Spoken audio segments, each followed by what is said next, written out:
Good afternoon, everyone, and thank you for joining us today for our webinar, Programmatic Power Play, Winning Campaigns in the Political Arena. My name is Lara Lima, and I'm part of the growth marketing team here at StackAdapt. And with that, I'd like to hand it over to the presenters to get us started. Thank you so much, Laura. Thanks everyone for joining today. Whether you're new to political advertising or you're a veteran, hopefully this will be helpful for everyone, but let's go ahead and jump into it. So my name is Katrina Moore. I'm a sales director here at StackAdapt. I've been here almost 3 years, and joining me is a manager of client services, Tristan Weeks, who's also been here around the same amount of time. So who are we? What is StackAdapt? We are a demand-side platform, a DSP. What that means is we don't sit on top of any tech. We are the tech. So we are a self-serve programmatic advertising platform.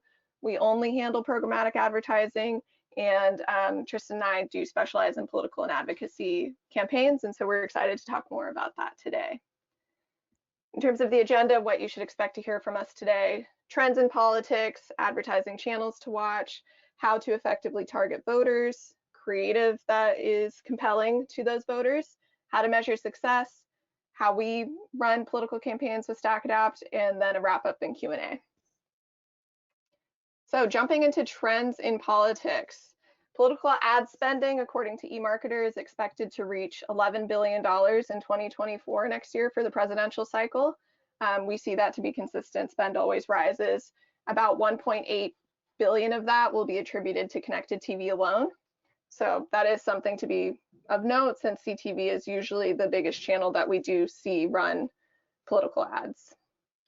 Other trends: AI has been a hot topic at any conference.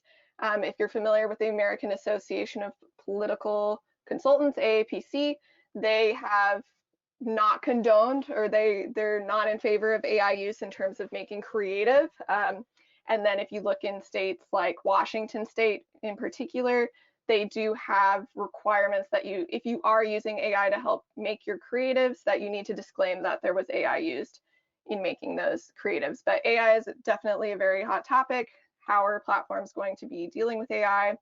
Second one is streaming. So streaming is definitely growing in the space. CTV devices next year should be double the amount of linear devices in the States. So we are seeing strong ad spend that continues to grow year over year. And then finally, restriction changes. So maybe you've heard of Xandr. They are now banning political advertisements. Twitter is reopening political ad business, and then YouTube and Hulu are loosening their policies. And then you never know, closer to the end of the election cycle, if other partners like Meta, last 2 weeks of the election, if they're going to shut off ad buying capabilities or not. So that is something that you do need to pay attention to if you are running political, like who's accepting it. Is the policy going to change as the election day gets closer? Another, just a quick poll in terms of voter sentiment, at least recently, what the most important issues are in the US today based on polling is the economy, healthcare, and immigration. But we also do see, a lot of advocacy work around gun reform, abortion issues, whether one direction or another. Those have also been other hot topics that we've been running. So now I'm going to pass it off to Tristan to talk about advertising channels to watch. Hey everyone, thank you for joining today. Excited to be here presenting to you. In this section, we're going to talk about channels to watch in this upcoming 2024 cycle. For those of us who have worked in previous cycles or worked in the political industry for quite a while, we can all agree that video placements, regardless of format, are going to play a key role in any political campaign. Looking at the chart here on the right hand of this slide, 2022 was the first year that broadcast TV showed a regression in overall spend versus the cycle prior. Digital channels, however, showed sustained growth through that 2022 cycle and was led by CTV, video placements, and streaming audio. In that same time period, 33% of US consumers were considered cord cutters, which marks a historic shift that placed advertising powers in the hand of streamers as spend starts to move away from broadcast and cable TV. With growth expected in the north of $11 billion range, expectations are for this growth to continue and benefit largely across all digital channels. Diving a little bit deeper into the opportunity on CTV, CTV continues to grow and is projected to reach 50% of the size of linear TV ad budgets in this upcoming 2024 political cycle. CTV is unlike traditional TV in that it can be precisely targeted to voters on interests or party lean. And by the end of 2024, CTV will have gone from 1/10 of overall TV ad spending to exactly half, as I just mentioned earlier. It's likely that by the end of next cycle or the upcoming presidential cycle in 2028, we will be discussing CTV on par with spend on regular TV channels. By the end of 2023, the net combined revenues of Hulu, YouTube, and Roku will account for 1/3 of US CTV ad revenues, which highlights the potential growth both within those partners and additional partners that make up the CTV space, including live content opportunities. Digital out of home is an additional channel that we are focusing on moving into the 2024 political cycle, and one that's projected to amount to $45 billion in total spend throughout the cycle. It's an effective way to reach voters with real-time messaging, with high-impact ads, build candidate awareness, and diversify your spend locations based on real-world impact and locations. This addressable media type can be targeted directly to voters based, again, on where they move through the physical world, and it can be a great way to, again, convey your candidate's messaging in a low impact setting for the consumer. Passing it back to Katrina to talk a little bit more about effectively targeting voters. Yeah, so what's the best way to reach voters? I'm sure some of the more experienced folks on the call have pretty strong opinions on this, but let's get into it. Lots of different options here for audience targeting. Some of the key ones that we usually focus on at StackAdapt. So browsing audiences, the way I usually describe this is if you're running any search ads for candidates or PACs or advocacy groups, you basically just send us your search key terms. We'll create an audience of people who are browsing that sort of information online. Second one, and the most popular one, is first party targeting. So whether you've got a voter file or the candidate has a list of people that they want you to reach out, either to get registered to vote or get out the vote or persuade in some way. That's definitely the most popular one we see. And then the second most popular, I would say, is third party targeting. So maybe you're familiar with the following: L2, Target Smart, Data Trust, I360. Those are Democratic and Republican verified voter file third-party data partners that you can work with and push segments over to us, or we have our own catalog of those segments as well. In addition, it's helpful to be able to easily target congressional and legislative district targeting. So that is something that we have built into the platform. So we often, if you're running a congressional campaign or a legislative state house or state senate race, it's much easier to just, put in the code and go from there. And that is a capability that we do offer. We make it very easy for you to activate if you have one of those races in mind. Another popular one that we've seen getting more popular recently is targeting political influencers. So what does that look like? If you have a PSA that you're trying to get in front of legislators, or you're trying, maybe they're currently arguing on a bill and they're trying to get a bill passed, and you want to make sure you're reaching elected government officials or decision makers at government agencies, we are able to target those folks in a variety of ways. One is just via firmographic data, so building out that B2B audience. You send us, I want to reach the EPA or the White House or Congress. We build an audience of people who work there. Another option is geofencing the actual locations where they work and go into work. So the Capitol, the White House, et cetera, those buildings we are also able to build out. And we do see this to be successful when trying to drive influence in legislation. Moving on to getting a little bit more in depth with what can you do with third-party data partnerships if you're new to this. Like we mentioned earlier, L2, Target Smart, et cetera. We can get very granular with what you want to target. So if you're running a primary campaign, for example, it might make sense for you, if you don't have any CRM data, you don't have a voter list, let's use a third-party data provider. We can look at information such as voting history. So did they vote in the past primary? Did they vote in the past 4 primaries? We want to make sure we're reaching people with your dollars that are actually going to go out and vote. Another one is demographic information. So if you are trying to reach a certain demographic, that's also something these partners can usually provide, as well as things like political topic interests. So maybe they care about tax reform, or they care about gun reform or abortion, one way or the other. We are able to capture that as well and target people based on what your creative messaging and what your goals of your campaign are. Moving on to contextual solutions. So we do have somewhat of a unique contextual solution called Page Context AI. The way this works is you would serve, you'd put down at the bottom, you can see here, in context phrases. So maybe you want to reach out to people regarding voter registration, voting polls, all of this that you can see down here. It doesn't necessarily serve on articles that have that exact wording. It's not going to find an article that has every single one of these words, but it will find articles and URLs that are relevant to all of those key terms, and your ad would show up, for example, in this slide, it would show up on that article on very relevant information. And so, if you're trying to get a get out the vote or a voter registration ad and you want to serve it when someone is browsing what to know about the election, that's a much better placement than, color by numbers app or something like that. The really exciting one, this is new for StackAdapt. We are unveiling linear TV retargeting. So if you're a TV buyer or if you work with the TV buying arm, this is a really big update for you. We are partnering with Samba TV, if you've heard of them. They're a smart TV provider. So what this looks like basically is if you have a TV buy for a candidate or a PAC, you're running TV, or at least you know that TV is being run, you tell us, hey, they're running TV for this. I would like to get a segment of users who saw the TV ad and be able to target them programmatically.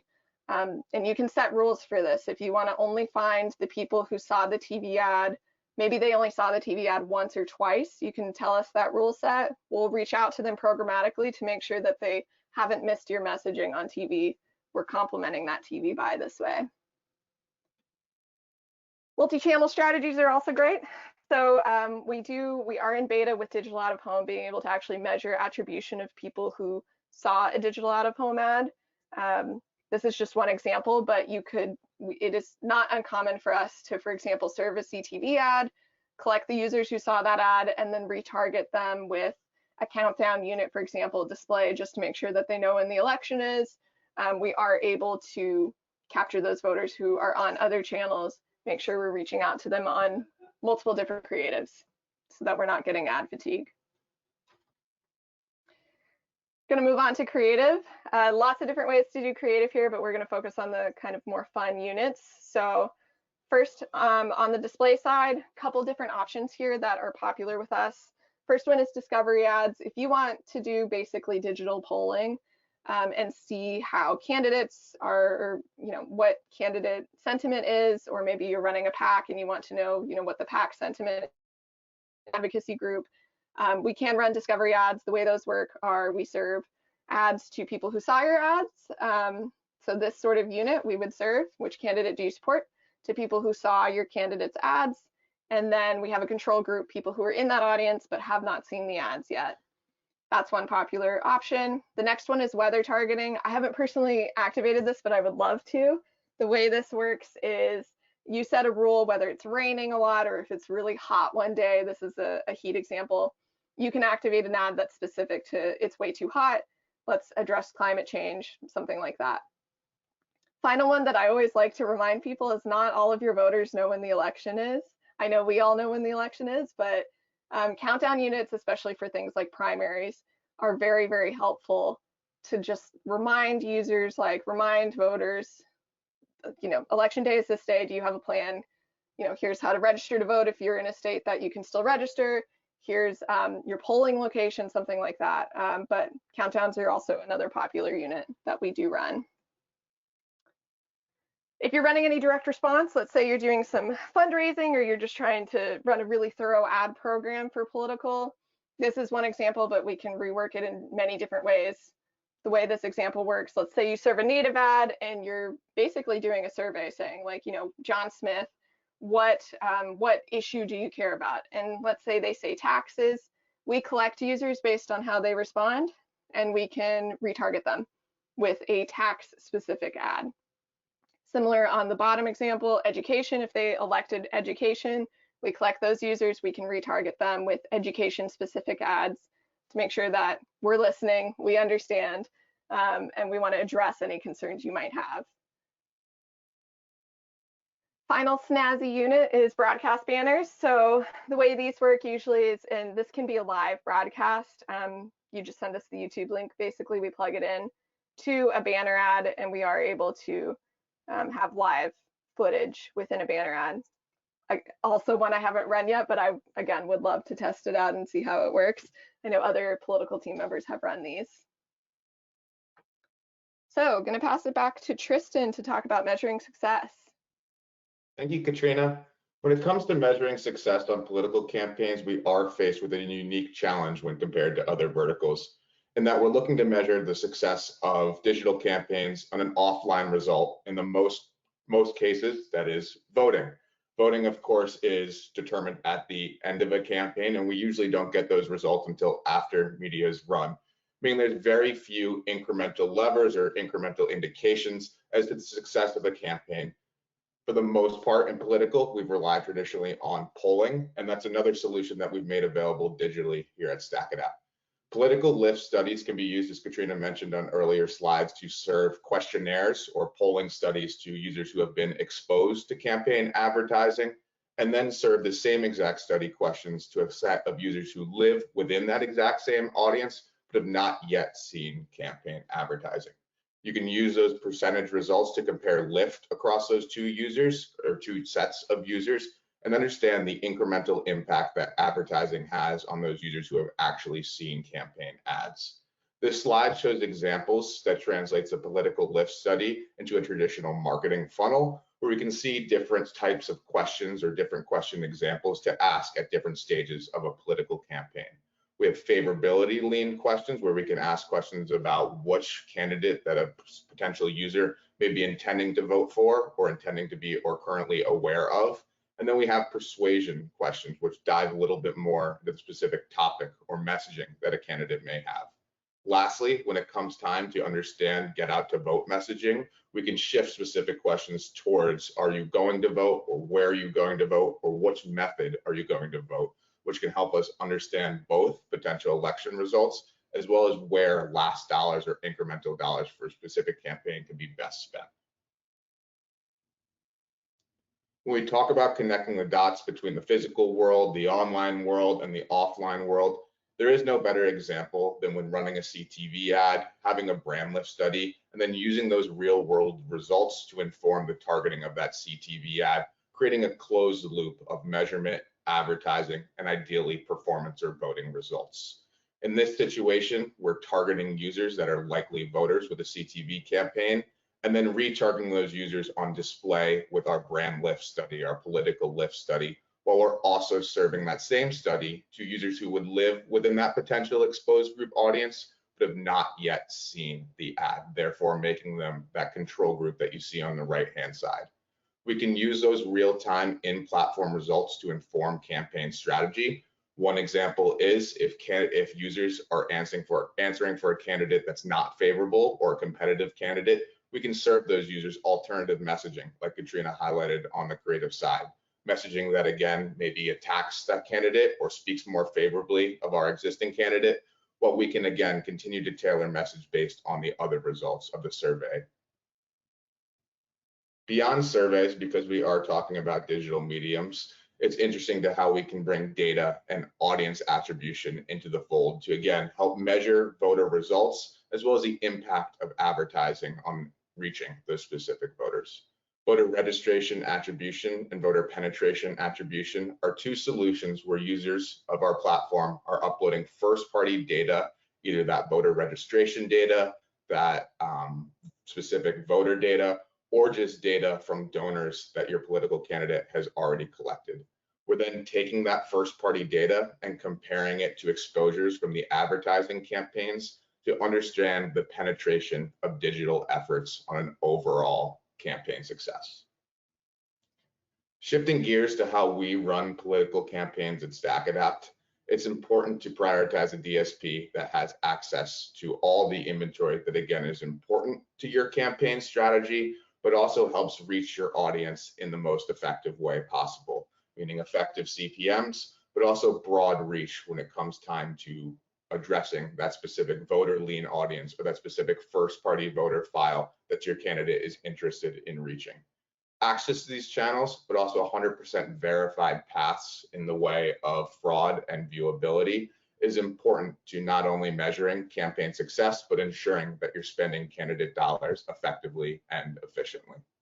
When it comes to premium inventory opportunities, it's important to work with a DSP like StackAdapt that has access to providers both within the CTV space, as well as display, video, and additional channels like audio and out of home. Speaking a little bit more to out of home, we mentioned the opportunity in terms of projected spend for the 24 election. It's time to talk a little bit more about the opportunity in terms of reaching your voters and getting your messaging out there to real world locations with a wide variety of screens, venue types, and even available impressions across 100+ media owners. Out of home has gone far and beyond the traditional billboards on the side of the road or on the highway. We're now talking more about reaching users as they go throughout their day, be it transit stops on bus stations, advertising at gyms and other real world locations, or even in transport vehicles like Ubers and Lyfts. Out of home can be a great way to reach your users again as they go throughout their usual day and their usual journey, which is a low friction way to get your important messaging right in front of those users again without impacting their normal daily routine. Compliance is the most important part when working with all these new channels and when selecting a digital and DSP provider.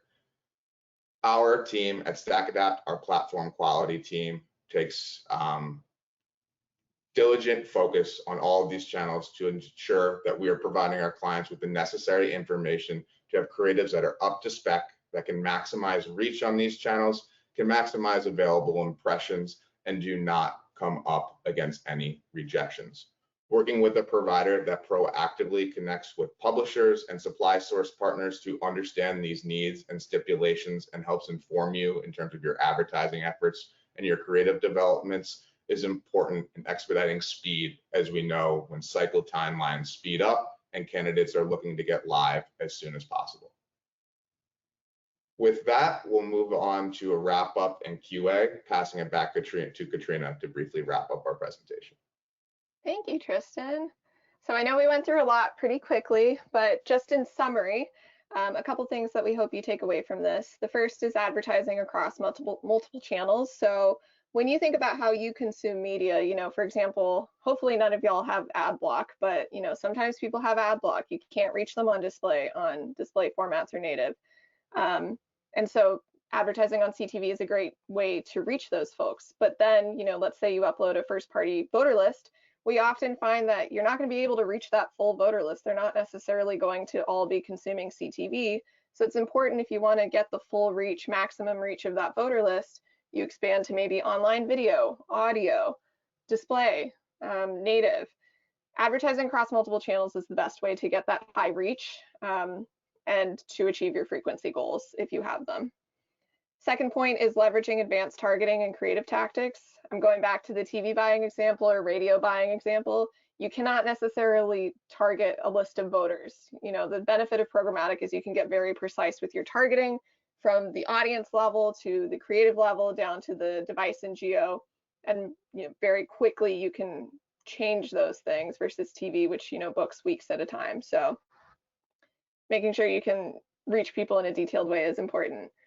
And then finally, Tristan alluded to this, but you want to find the ideal partner, someone who, first of all, is accepting political this cycle, someone who understands the ad laws for political creative compliance, understands the best strategies to reach people, can be a consultant and advisor to you, someone who you can trust to maybe push back if a client doesn't necessarily have the best idea, or also agree with you and give you additional ideas on how to best target folks. So those are the things that we hope you take away from that, but thank you so much for attending, and I think now we can jump into the Q&A. Awesome. Thank you so much, Katrina and Tristan. Would now like to jump into the Q&A portion of the webinar and open up the floor to any question. So as a reminder, if you have any questions, please place them in the question box of the GoToWebinar panel. There are several questions coming through already. So just a heads up, if we're not able to get to yours today, not to worry, we'll follow up directly with you after the webinar. All right. So first question, how to best activate on voter file data? Yeah, I'm happy to take that one. We see voter file data used pretty frequently in political campaigns. I think the first thing to highlight is our platform's direct integration with LiveRamp and the ease of uploading that data and being able to activate on it right away within 30 minutes is our quoted timeline. But with first party data, it's important to understand one, where that audience can be reached using tools that we have in our own platform that help forecast available impressions within that audience across the different channel types, and then maximizing your creative capacity across those channel types, the ability to then activate them, meaning audio, display, native channels potentially outside of video. One example can be taking the audio track from a video creative and running that on an audio channel. The point being running a multi-channel strategy that allows you, again, to reach those users where they're at, spend your political dollars on that priority audience, and then, of course, look to other audiences that share similar traits, third-party targeting, browsing audiences, potential crossover that, again, can help inflate reach. Awesome. Second question, I'm a TV buyer and newer to programmatic. How would you recommend complementing a TV buy with CTV? This is a great question. So I know I mentioned this earlier, but ACR, so automatic content recognition. So our partnership with Samba will allow you to, you're doing a TV buy. I think what makes the most sense is to buy CTV or online video. Those are the two that are just easiest from a creative standpoint. You can just send us your TV ad. We can pop it in programmatically. But, you can target people if you want to target people who have seen your candidates' ads on linear, we can target them programmatically. Alternatively, if you would prefer to conquest your competitor ads, if you've got competitor response ads, we can also gather people who've seen your competitors' TV ads so long as there's enough scale. Perfect. Next question. On the linear TV retargeting piece, is this only available on a national scale, or can we get more minute-like on the state, congressional district, or DMA level? So this is a really great follow-up question. That's going to depend on how big the TV buy is and what the scale is. So if it's a really huge congressional district TV buy, basically we just need to have enough scale to build out a segment of people who saw that.